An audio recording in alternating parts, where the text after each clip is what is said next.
কাঠফুলা খেতিৰে স্বাৱলম্বনৰ প্ৰয়াস ধেমাজিৰ এগৰাকী কৃষকৰ। কাঠফুলা খেতি আৰু ইয়াৰ ব্যৱসায়ৰে যে স্বাৱলম্বী হ'ব পাৰে তাৰ নিদৰ্শন দাঙি ধৰিছে কৃষক জিতু গগৈয়ে। বিগত প্ৰায় 11টা বছৰ ধৰি কৃষকগৰাকী কাঠফুলা খেতিৰ সৈতে জড়িত। নিজৰ ঘৰতে এটা ঘৰ বনাই পৰিকল্পিতভাৱে কৃষকগৰাকীয়ে কৰি গৈছে কাঠফুলাৰ খেতি। কৃষক জিতু গগৈ ধেমাজি কৃষি বিজ্ঞান কেন্দ্ৰৰ পৰা প্ৰশিক্ষণ লৈ এই খেতি কৰিবলৈ লয়। বৰ্তমান কৃষকগৰাকীয়ে নিজাববীয়াকৈ কাঠফুলাৰ খেতিৰ প্ৰশিক্ষণো আগবঢ়ায়। কেৱল কাঠফুলাৰ খেতিয়ে নহয়, কাঠফুলাৰ পৰা বিভিন্ন ধৰণৰ খাদ্য সামগ্ৰী প্ৰস্তুত কৰে কৃষক জিতু গগৈয়ে। চাওক এই সন্দৰ্ভত আমাৰ এক প্ৰতিবেদন। নমস্কাৰ জিতু। নমস্কাৰ। এতিয়া আপুনি কাঠফুলা খেতিৰ লগত কেতিয়াৰ পৰা জড়িত হৈ আছে? কাঠফুলা খেতিৰ লগত জড়িত এতিয়া 12 বছৰ হ'ল, কিন্তু ব্যৱসায় ভিত্তিক এতিয়া 8 বছৰ হৈছে, চলি আছে। এনেই কাঠফুলা খেতি কেনেকুৱা লাগিছে আৰু উপাৰ্জন কেনেকুৱা ধৰণৰ? কাঠফুলা খেতিটো কৰি আচলতে এইটো মোৰ মনৰ বহুত ইচ্ছা আছিলে কাঠফুলা খেতিটোৰ ওপৰত। সেইকাৰণে কাঠফুলা খেতিটোৰ ওপৰতে লাগি আজি 8 বছৰ দিন ব্যৱসায় ভিত্তিত কৰিছোঁ। কিন্তু এতিয়া একেবাৰে সম্পূৰ্ণ মই আজি 6 মাহমান হৈছে সম্পূৰ্ণ কাঠফুলাৰ ওপৰতে ঘৰখন চলা হৈছে। বৰ্তমান আপোনাৰ এই আমি যিটো জেগা দেখিছোঁ, এইটো কিমানমান চিলিণ্ডাৰ আছে? ইয়াতে চিলিণ্ডাৰ প্ৰথমতে এতিয়া অলপ দিনৰ আগতে 2000 আছিলে, ইয়াৰ পৰা অলপ 400 চিলিণ্ডাৰ এক্সপায়াৰ হোৱাৰ কাৰণে উলিয়াই দিয়া হ'ল। ইয়াতে বৰ্তমান 1600 চিলিণ্ডাৰ আছে। 1600 চিলিণ্ডাৰ। এই 1600 চিলিণ্ডাৰ আপোনাৰ এতিয়া বৰ্তমানে যি পৰ্যায়ত পাইছে, কিমানমান টকা খৰচ হ'ব পাৰে? মানে এটা চিলিণ্ডাৰত 50 টকা 55 টকা খৰচা পৰে, কিন্তু এটা চিলিণ্ডাৰৰ পৰা ইনকম হয় একেবাৰে কমকৈও 400 টকা ইনকম হ'ব। এটা মানে 50 টকা খৰচ কৰিলে আপুনি 400 টকা এটা ইনকম হয়, 350 লাভ থাকে। তাতকৈ বেছি হয়, কিন্তু আমি মিনিমাম 400 টকা ধৰোঁ। কাঠফুলাসমূহ ক'ত বিক্ৰী কৰে? কাঠফুলাসমূহ বৰ্তমান ধেমাজিতে হৈ আছে। ধেমাজি, ঘিলামৰা, চিলাপথাৰ, জোনাই এনেকৈ নি মানুহবিলাকৰ দৰকাৰ হ'লে নিয়ে, আৰু তেনেকৈ কাষ্টমাৰ বাঢ়ি গৈ আছে বৰ্তমান বেছিকৈ। প্ৰথমতে ইমান বঢ়া নাছিলে, আজিকালি মানুহবিলাক অলপ জানিছে কাঠফুলাৰ পৰা কিমানখিনি বেনিফিট হয়। কাঠফুলা একচুৱেলি স্বাস্থ্যৰ কাৰণে বহুত প্ৰয়োজনীয় হয়। মানে আমাৰ মাছ মাংসৰ বিকল্প হিচাপে আমি কাঠফুলা খাব পাৰি, নহয় জানো? খাব পাৰি। আৰু মাছ মাংসতকৈ লাভদায়ক। মানে ধৰি লওক ইয়াত মাছমান মানে ফেটটো নাই, ইয়াতে প্ৰটিনটো আছে। গতিকে মাংসটো ফেট বেছি আছে প্ৰটিনৰ লগতে।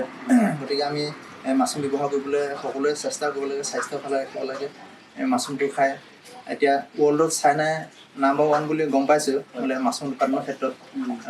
তেনেকৈ আমিও যদি ভাৰতবৰ্ষতো আমি বা অসমত আমি মাছৰুমৰ এটা বিপ্লৱ কৰিব পাৰোঁ, আমাৰ খেতিয়কো লাভৱান হ'ল, মানুহৰ স্বাস্থ্যও ভালে থাকিলে। নিশ্চয় এটা আপুনি গুৰুত্বপূৰ্ণ কথা হৈছে। আৰু এটা কথা মই জানিব বিচাৰিম খেতিৰ পদ্ধতিৰ বিষয়ে।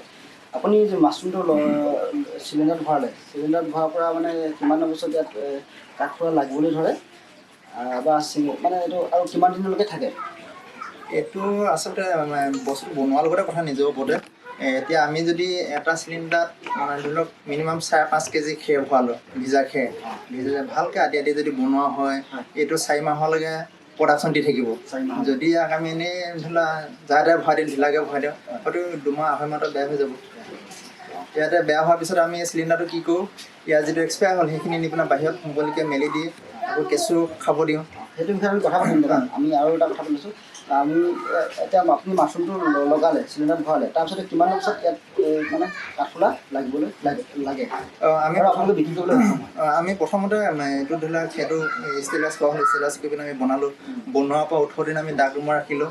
তাৰপিছত আমি এনেকৈ হেংগিং কৰিলোঁ, ফাৰ্মত আহি পিনে হেংগিং কৰা ধৰি লওক আপোনাৰ খুব বেছি ধৰি লওক 12 দিন 13 দিনৰ পিছতে মানে মাছৰুমটো ওলাবলৈ আৰম্ভ কৰে আৰু লাহে লাহে ওলাব যেতিয়া আমাৰ পিনহেড মেলিব, পিনহেড ওলালে, পিনহেড ওলোৱাৰ পিছত আমি 3 দিনৰ পিছত ছিঙি পিনে বিক্ৰী কৰিব পৰা হৈ যায়। টোটেল কিমান দিন লাগে? মুঠতে 28 দিন 30 দিন 28 বা 30 দিনত মানে কাঠফুলা ছিঙিব হৈ যায়। দৰ্শকক দেখিছে আপোনালোকে, তেওঁ কাঠফুলাৰ পৰা এইটো ড্ৰাই মাছৰুম এইটো বনাইছে। তেওঁ কাঠফুলাৰ পৰা বিস্কুট বনাইছে, আৰু তেওঁ ঘৰতে বনাইছে দেই। এইটো বনাইছে মাছৰুমৰ আৰু কিং চিলি। দাদা এইটো কেনেকৈ বনাইছে এই বিষয়ে আমাৰ বিশেষ কথাখিনি কওকচোন।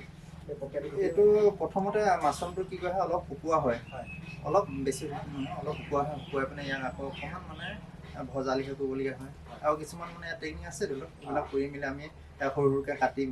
ইয়াতে কি হয়, কিং চিলিৰ লগত মানে আমি মিক্স কৰি পিনে বা কিং চিলি নিদিয়াকৈও আছে, অকল মাছৰুমো আছে। তেনেকৈ আমি 2টা কোৱালিটিত বৰ্তমান মাছৰুমটো আচাৰ বনাইছোঁ। আৰু এইটোত আপুনি কিমান টকাত বিক্ৰী কৰে? এইটো এইটো মানে গ্ৰাহকক দিয়া হয় 80 টকাত দিয়া হয়। 80 টকাত আমি বৰ্তমান বিক্ৰী কৰি আছোঁ। প্ৰথমতে 100 টকা বেচা আছিলে, এতিয়া বৰ্তমান 20 টকা কমাই 80 টকা কৰি দিয়া হৈছে। আৰু এই ড্ৰাই মাছৰুম এইটো কেনেকৈ? এইটো মাছৰুমটো ছিঙি আনি পিনে ধুনীয়াকৈ তাক মানে অলপ চফা কৰি পিনে ৰ'দত দিয়া হয়। ৰ'দত দি বৰ্তমান চাণ্ডাই কৰিছোঁ অঁ।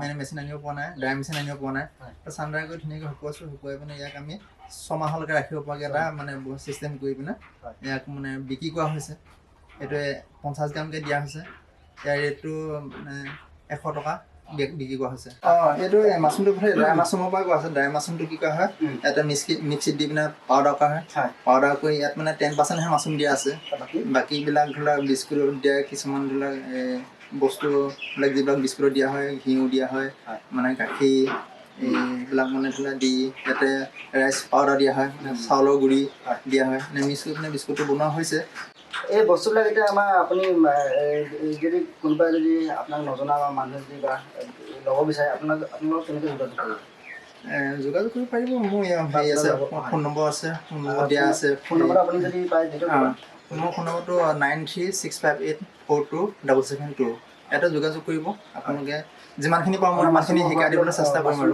মাছৰুম সোৱাদো ল'ব পাৰিব মাছৰুম সোৱাদো ল'ব পাৰিব আৰু লগতে কি প্ৰশিক্ষণৰ ব্যৱস্থা আছে নেকি এনেকুৱা প্ৰশিক্ষণ দিয়া হয় তেনেকৈ মানুহবিলাকে বৰ ইচ্ছা প্ৰকাশ নকৰে ব্যক্তিগত হিচাপে প্ৰশিক্ষণ ল'বলৈ কিন্তু মোৰ ওচৰত এটা প্ৰশিক্ষণ ল'লে মানুহৰ লাভ হয় কি মই 2500 টকা লওঁ কিন্তু তাৰ বদলিত মই কি দিয়া হয় বীজ দিয়া হয় মাছৰুমৰ মানে যিখিনি ধৰা পলিবেগ লাগে চূণ লাগে সেইখিনি গোটেইখিনি দি দিয়া হয় তেওঁ সেই খেতিটো কৰি নিজৰ ঘৰত কৰিবগৈ লাগিব খেৰ চেৰবিলাক নিজৰ হ'ব তেতিয়া কৰি তেওঁ 4000 টকা তাৰ পৰা ইনকাম কৰিব পাৰিব উল্টাই মোৰ ওচৰত শিকিলেও আৰু মোক 3500 টকা দিলে উল্টাই তেওঁ 500 টকা এটা লাভ হ'ব মানে কোনো যদি আগ্ৰহী যুৱক যুৱতী বা কোনো ব্যক্তিয়ে যদি আপোনাৰ পৰা কাঠফুলাৰ প্ৰশিক্ষণো ল'ব পাৰে নহয় জানো আৰু সেই ফোন আপুনি যিটো ফোন নম্বৰ দিলে সেই ফোন নম্বৰতে কণ্টেক্ট কৰি মানে এইটো কাঠফুলা খেতিৰ বিষয়ে জানিব পাৰিব বা এইবিলাকৰ সোৱাদ ল'ম বুলি তেওঁলোকে পাৰিব নহয় জানো আৰু এটা কথা হ'ল কি মাছৰুম খেতি কৰিবলৈ কোনোবা যদি ইচ্ছা প্ৰকাশ কৰে বা বস্তুবিলাক তেওঁলোকে বিচাৰি পোৱা নাই চিট বিচাৰি পোৱা নাই পলিবেগ বিচাৰি পোৱা নাই গোটেইখিনি মোৰ ইয়াতে পাব আৰু তেওঁলোকে যিসকল ইচ্ছা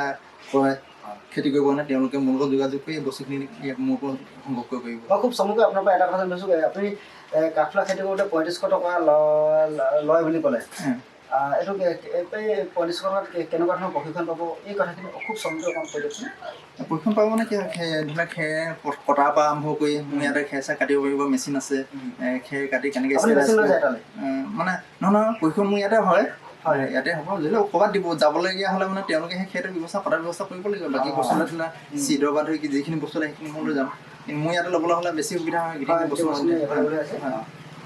বস্তুখিনি ইয়াতে মানে গোটেই বস্তুখিনি শিকাই দিব ইয়াতে শিকোৱা হয় খেৰখিনি লৈ আহিব লাগিব নে আপোনাৰ খেৰ নালাগে মোৰ ইয়াত শিকিলে খেৰ আনিব নালাগে খেৰ মোৰ ধেৰ আছে আৰু কি হয় মানে বেলেগ জেগাত যাবলগীয়া হ'লে মানে তেওঁলোকে সেইখিনি ব্যৱস্থা কৰিব লাগিব দাদা মই আৰু এটা কথা আপুনি মাজতে কৈছিলে মই উল্লেখ কৰিছিলোঁ আপুনি যি আপোনাৰ যি এক্সপায়াৰ্ড হৈ যোৱা যি চিলিণ্ডাৰসমূহ বা চিলিণ্ডাৰ খেৰসমূহ আপুনি নি পিনে কি কৰে কেঁচু টেংকি দি দিয়া হয় কেঁচুৰে খাই মানে তাৰ আকৌ সাৰ বনাই দিয়া হয় আমি যাওঁ তেওঁ কেনেকৈ কেঁচু সাৰ বনাই আছে যি চিলিণ্ডাৰ আছে তাৰ এক্সপায়াৰ্ড চিলিণ্ডাৰসমূহ কেনেকৈ তেওঁ কেঁচু সাৰ বনাই আছে আৰু তাৰ পৰা এটা উপাৰ্জন কৰিছে সেই বিষয়ে আপোনাক জনাওঁ কাঠফুলা খেতিৰ পৰা যিখিনি মানে এক্সপায়াৰ্ড বা অৱশিষ্টখিনি ইয়াত ৰাখে তাৰপাছতে তেওঁ এইফালে আছে হেৰি টেংকি বুলি ক'ব লাগিব তেওঁ প্লাষ্টিকৰ পৰা টেংকি বনাই দিছে ইয়াত ৰাখে এনেকৈ তেওঁ কি কৰি আছে আমাৰ কেমেৰা পাছত মই মনোযোগ কৰি দেখিবলৈ ক'ম চাওক আপোনালোকে যি কাঠফুলাৰ এক্সপায়াৰ্ড যিবিলাক চিলিণ্ডাৰ আছে সেইবিলাকৰ পৰা তেওঁ এনেদৰে কেঁচু সাৰ বনায় আৰু এই বিষয়ত আমি দুটামান কথা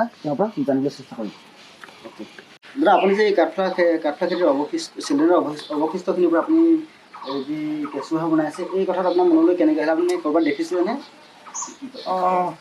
মানে আচলতে কথাটো ভবা হৈছিলে প্ৰথমতে পেলাবলৈ জেগা নহৈছিলে ক'ত পেলাম কি কৰিম বহুত মানে এনেই য'তে ত'তে পেলাই দিয়া হৈছিলে তাৰপিছতে ভাবিলোঁ আৰু গম পালোঁ আমাৰ কৃষি বিজ্ঞান কেন্দ্ৰৰ পৰা বোলে অৱশিষ্টখিনি আনি কেঁচু দিলে খাই সাৰ বনিব পাৰে ঠিক তেনেকৈ মই অফিচৰ লগত এগ্ৰিকালচাৰ ডিপাৰ্টমেণ্টৰ পৰা যোগাযোগ কৰি এনেকৈ বেড ল'লোঁ এনেকৈ অফিচৰ পৰা বেড দিলে তাৰপৰা কৃষি বিজ্ঞান কেন্দ্ৰ ট্ৰেইনিং লৈ পিনে তেওঁলোকে কেঁচু দিলে লৈ তাৰ কি কৰিলে সেইখিনি আনি পিনে অৱশিষ্ট যিবিলাক চিলিণ্ডাৰ এনেকৈ আনি পিনে ফালি পিনে ইয়াতে অলপ দিন এনেকৈ ৰখা হয় এনেকৈ ৰাখি পিনে ইয়াতে অলপ পচা লিখা হোৱাৰ পিছত আমি ইয়াৰ পৰা কি কৰিম ইয়াত মানে ট্ৰপকৈ জপি দিয়া হয় ইয়াতে টেংকিত জাপি দিয়া হয় তাৰ গোবৰ এনেকৈ এই মাছৰুমৰ এইখিনি দিয়া হয় অৱশিষ্টখিনি দি তাৰ গছপাত দিয়া হয় মানে কলগছ দিয়া হয় কলমৌ চলমৌ দি মানে সাৰটো মানে বস্তুটো বনোৱা হয়